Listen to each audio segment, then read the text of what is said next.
Daily Mail did a survey of hundreds of children ages 8 through 17, and they asked them a simple question. They said, what do you want to be when you grow up? And they expected the answers that they've seen for generations after generations of children, right? That they'd be a nurse, they want to be a doctor, they want to be a teacher, they want to be a fireman, they want to be a policeman. But they were surprised that there was a shift from what's been the traditional jobs that children want to have for years and years and years.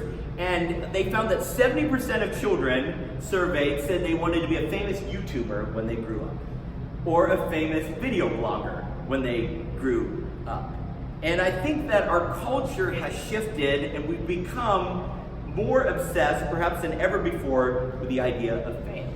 Neuroscientists studied the pleasure centers in the brains of college students, and they found that more pleasure centers lit up from applause than they did from sex, drugs, or alcohol.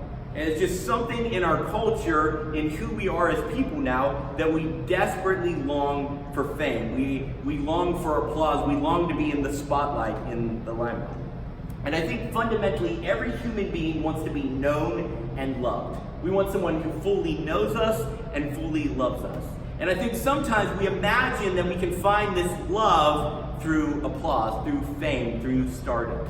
And I think sometimes people look in the mirror and they look at who they are and they think, I don't really like myself, but maybe if I had tons and tons of people who liked me, if I had a lot of people who liked me, maybe then I would like myself.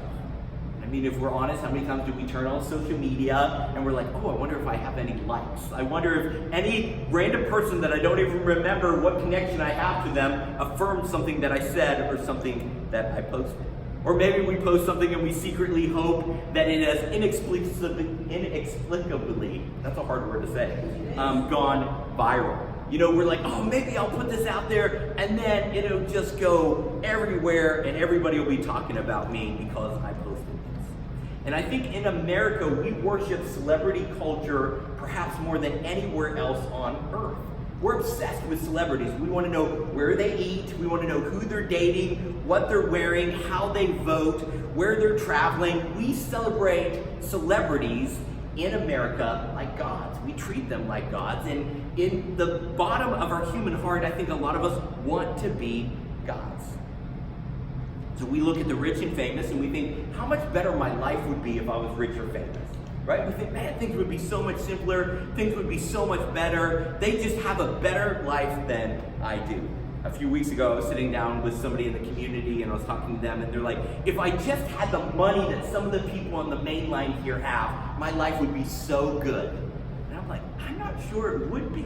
See, we forget sometimes that, yes, celebrities have fame and they might have wealth, but we ignore the addictions and the suicides and the public embarrassments and the divorces.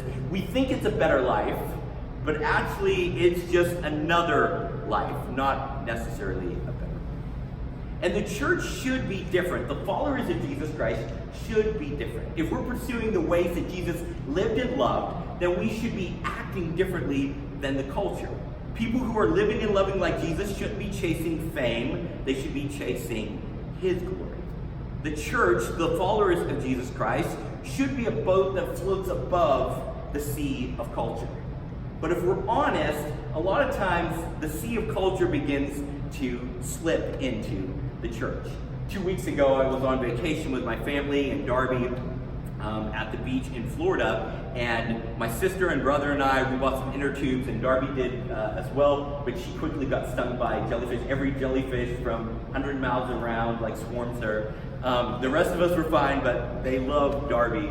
But anyways, it ended up being my brother, sister, and I out there, and we're floating on these inner tubes out there, and we're talking and catching up because I haven't seen them for a long time. And we're not really paying attention, and all of a sudden this wave just splashes over us, And seawater tastes horrible. Nobody intends to drink seawater, right? But sometimes when it just washes over you and you had your mouth open explaining something and you weren't expecting it, you end up swallowing seawater and it tastes awful. And I think sometimes, even though we don't mean to, we swim in the sea of culture, and sometimes we end up swallowing some of it. It's only natural that occasionally, sometimes we'll swallow some of what culture is selling, even without intending to. I remember reading the story about a shipwreck, And it talked about the survivors were out on a raft, and they said the worst part was not the blistering sun or the heat, but the fact that they were so thirsty and they were surrounded by water and couldn't drink it. And they knew that if they drank the salt water, it would actually dehydrate their brains. It would literally drive them insane. But just the fact that there was water everywhere and they couldn't drink it drove them crazy. And this lady who wrote this account that I was reading, she said eventually more and more people on the raft, you'd wake up in the middle of the night and they'd reach out and they'd start guzzling water out of the sea. And then next thing you know, they would be out of their mind crazy. And I think if we drink enough of culture, we can end up with a Christianity that's just crazy. And if you look at some parts of American Christianity, there's some parts that seem a little crazy. We have celebrity pastors and celebrity worship musicians, and I enjoy listening to some of those. And we have stages and spotlights and fog machines. I thought it was funny that the week we're talking about fame is the week they put the stage back up in here. You know, that's very amusing. But even those with the best intentions, I think, can be swept up in the applause of being center stage. I don't think it's necessarily wrong to have stages and spotlights and fog machines, and if we grow to the point someday where we have that, awesome. But I think that makes it harder for us to not be swept up in the euphoria of being center stage. And I want to give just a couple examples where I've seen this in Christianity, where we're supposed to be swimming or floating above the sea of culture, but I think where we've sank into it. I was listening to an interview with a Christian musician, and during that interview, she said, my dream was to be a professional musician. I wanted to be on stage and I wanted people cheering my name, but she says it's hard to break into the secular music business. So what I did was I went into the Christian music industry because it was easier to break into. Okay, that changes how I listen to some of your worship music now that I know that. And a few years ago, I was at a Christian conference of a huge church out in Texas. There were 25,000 people on a Sunday attend this church. And while I was sitting there at the conference, the pastor got up and he said, some people talk about wanting to leave a legacy. He goes, I don't want to do that. I want to live a legacy so I can be there to see what kind of impact I'm having. I'm like, that kind of rubs me the wrong way. Like, you don't want to leave something for the future because you want to see it now. Carey Nieuwhof, who created a Christian leadership podcast, he now has over 500 million downloads from his leadership podcast, and he has all these speaking engagements around the country. And he says there's one question that young Christian pastors come up to him and ask him everywhere he goes to speak. They say, how do we get famous like you? How do we get a big platform like you? How can we get our name out there? And he's like, that was never my intention. My intention was to try to help people, and the result is that's been multiplied. And so I think that if we're honest, even inside our Christian world where we're supposed to be living and loving like Jesus, we're not immune to the allure of fame. The followers of Jesus were not immune to the allure of fame either. While Jesus was traveling around and teaching, he had two of his disciples, two of his followers, in Mark chapter 10 come up to him, James and John. They were brothers, and they said, hey, we're going to ask you something, but just say yes. Have you ever seen when a kid does this? And they come up to you and they're like, you're not going to like what I ask, so just say yes now. Like, I'm going to ask for something you would say no to, so just give me a pre-yes. And that's exactly what the disciples did with Jesus. They said, give us a pre-yes. Say yes to whatever we're about to ask you. And he says, what do you want? And they said, we want to sit on your right hand and on your left when you're glorified. Like, we want to make sure that we have a spot on stage. And Jesus told them, in Mark 10, he said, you don't know what you're asking for because my glory will be when I'm crucified, not when I'm enthroned. They imagined Christian fame being a throne room. And Jesus says, Christian fame is a cross on a hill. Jesus says the most famous Christian is not those who succeed the most, but those who sacrifice the most. The most famous Christians in God's eyes are not those in Outreach magazine's list of the 100 fastest growing churches in America. There's this Outreach magazine, it's a Christian publication, and each year they put out a picture of the pastor and the churches for the 100 fastest growing, biggest churches in America. That's not the most famous Christians in God's eyes. That might be the most famous Christian in our American celebrity eyes, but in God's eyes, the people in Fox's Book of Martyrs are the most famous Christians. And today we're going to look at John the Baptist. And John the Baptist was really the hottest thing in town at his time before Jesus showed up. And then after that, everyone abandoned John, His ministry didn't keep growing, it declined rapidly. He went to prison and he was executed. That's not a great trajectory if you're looking at your life in terms of how famous you're getting and how much influence you're gathering. His platform was getting smaller, not bigger. He wasn't living a legacy. He didn't take the easiest path to stardom. He suffered instead of succeeded. And yet, this is what Jesus said about John the Baptist. He was in prison and he was soon to die. And in Luke 7:28, Jesus says, I tell you, of everyone who has ever lived, none is greater than John. And so we would look at John and we would say his ministry was at its peak, and then he didn't make the right decisions, or maybe he mismanaged his influence, and then he had all this rejection and he lost everything, and he ultimately went to prison and he died. And man, what a wasted life, what a wasted potential. And Jesus says, oh no, he lived a great life. He was phenomenal. He was, of everyone who's ever lived, none is greater than John. And so I started thinking about this. What made John so famous in Jesus' eyes when we would look at his ministry and we would say, boy, that's disappointing. You had a great start and then you just stalled out. We would not call John's life great. He didn't reach any real fame, and just as he started to get somewhere, he lost everything. In John chapter 3, verses 22 through 30, it says this. After this, Jesus and his disciples went to the Judean countryside where he spent time with them and baptized. Now John, this is John the Baptist, was also baptizing in Aenon near Salim because there was plenty of water there. People were coming and being baptized since John had not yet been thrown into prison. And then a dispute arose between John's disciples and a Jew about purification. And so they came to John and told him, they said, Rabbi, teacher, the one you testified about, Jesus, who was with you across the Jordan, is now baptizing, and everyone is going to him. People aren't coming to you anymore, they're all going to Jesus. And John responded, no one can receive anything unless it's been given to them from heaven. You yourselves can testify what I said. I am not the Messiah. I've been sent ahead of him.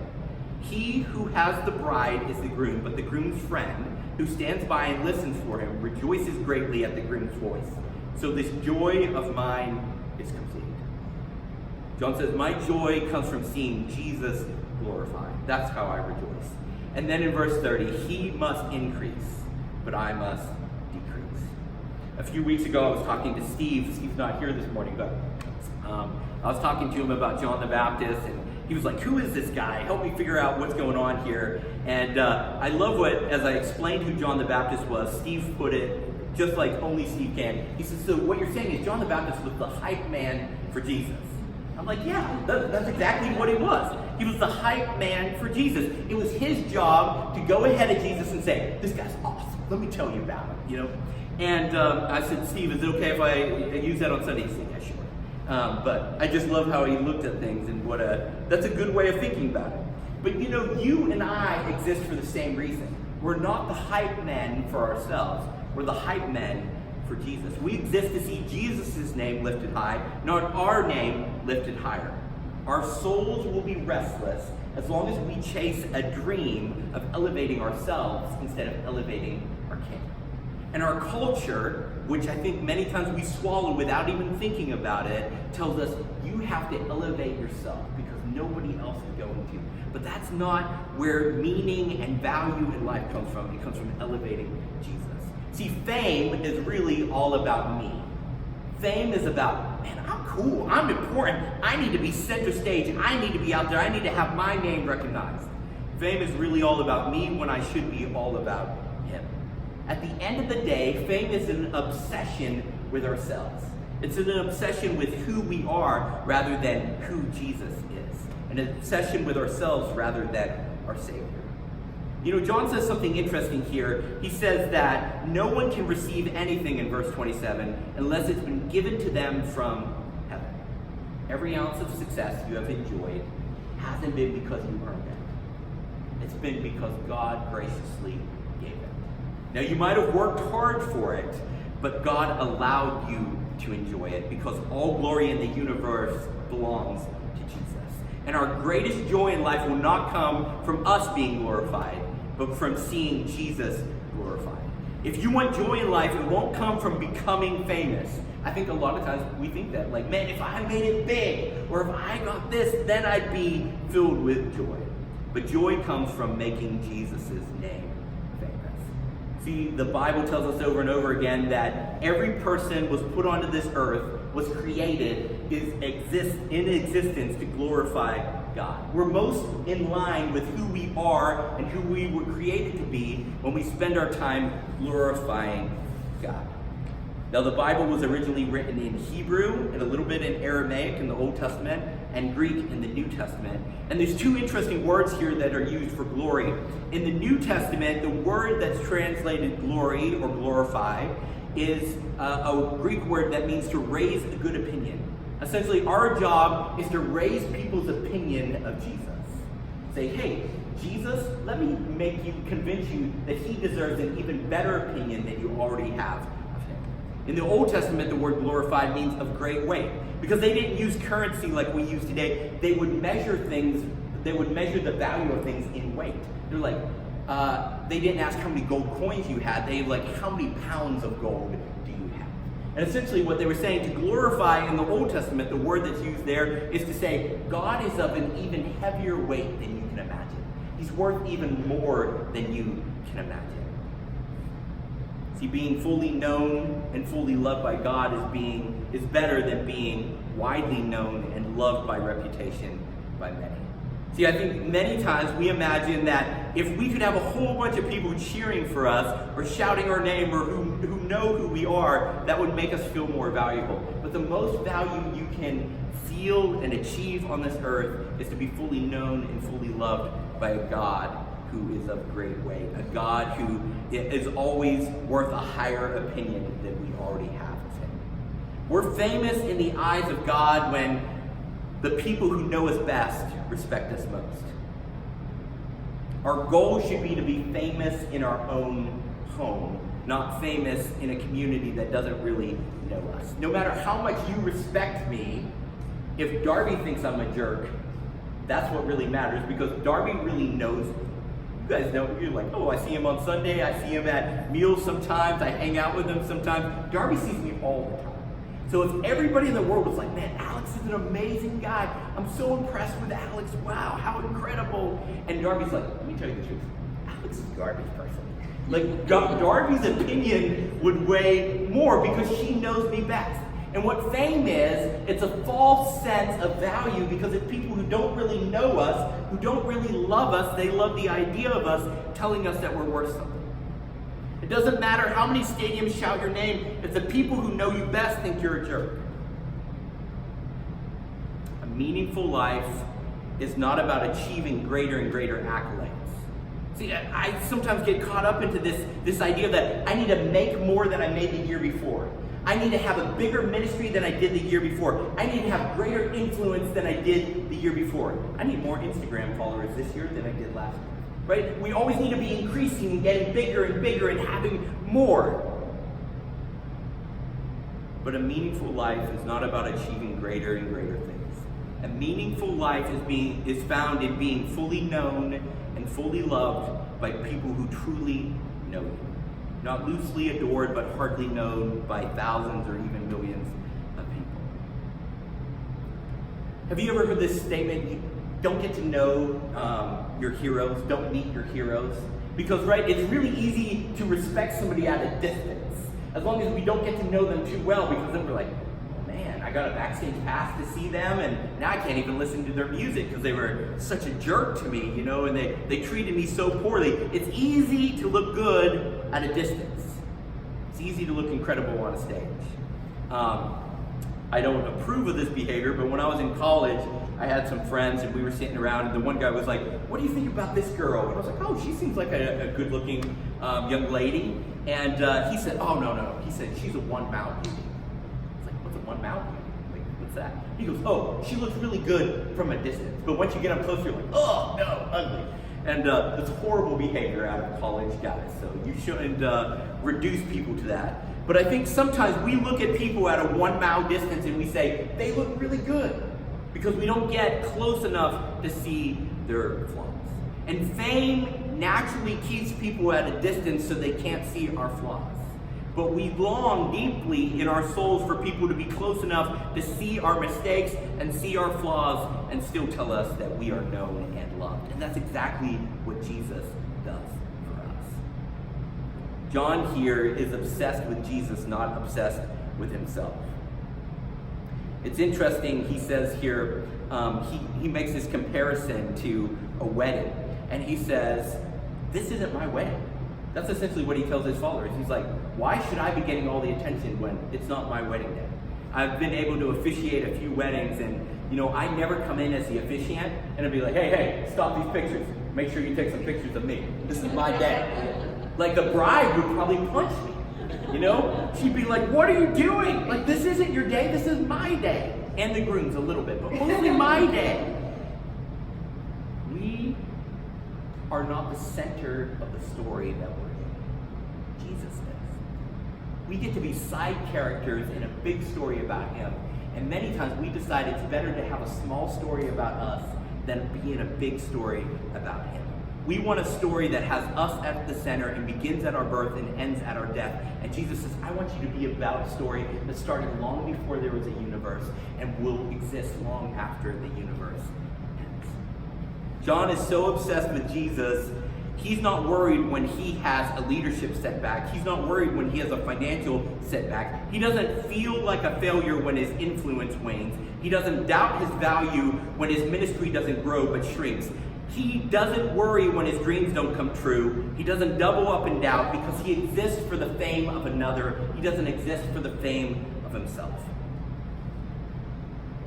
This is not our life. This is not our day. This is Jesus' day. This is Jesus' life. This is Jesus' world. We're just living in it. We can endure incredible personal decrease because we don't exist to increase ourselves. We exist to increase Jesus' fame and worth and the opinion of him in our world. See, my value is not defined in what I can accomplish, achieve, or acquire. I can lose things, I can lose influence, I can lose things that I've worked hard to achieve, and my value doesn't go away because my value is defined by how much I celebrate the name of Jesus, not what I accomplish for myself. In John chapter 1, verses 6 through 7, it says, there was a man who was sent from God. His name was John. This is John the Baptist.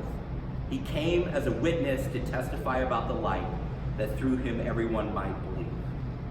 This is how the Gospel of John starts out. It says, there was this man named John, and he came to be a witness to testify about the light. The light is Jesus, so that everyone might believe in Jesus. As Steve said, God sent John to be the hype man for Jesus. God has sent you and me to be the hype man for Jesus in this day and in this place. It might say something like this. There came a woman who was sent from God. Her name was Darby. And she came to be a witness to testify about the light. Or there was a man who was sent from God. His name was Alex. He came as a witness to testify about the light.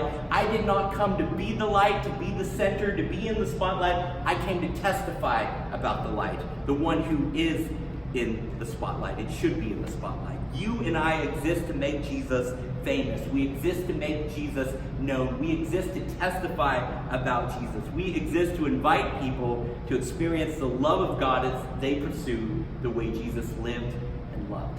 That's why we exist. Not to make more this year than we did last. Not to have a bigger influence, a bigger ministry. Not to achieve more. The greatest joy in life will be pursuing our divine destiny that God sent us into the world to testify about the light. Let's pray. Lord Jesus, thank you for your word. Thank you for this reminder that I am not here for me, I'm here for you. And Lord, I pray that you will keep in the forefront of our mind that it's not about how much we can achieve, how much we can obtain, but it's how high we can lift the name of Jesus. That's why we're here. And that's what we're going to be doing for the rest of the universe's existence and into all time. We're going to be shouting loud the name of Jesus and lifting high and saying, he's of great weight, he's of great value. Let me raise your opinion of this great light. And I pray all these things in the name of Jesus Christ.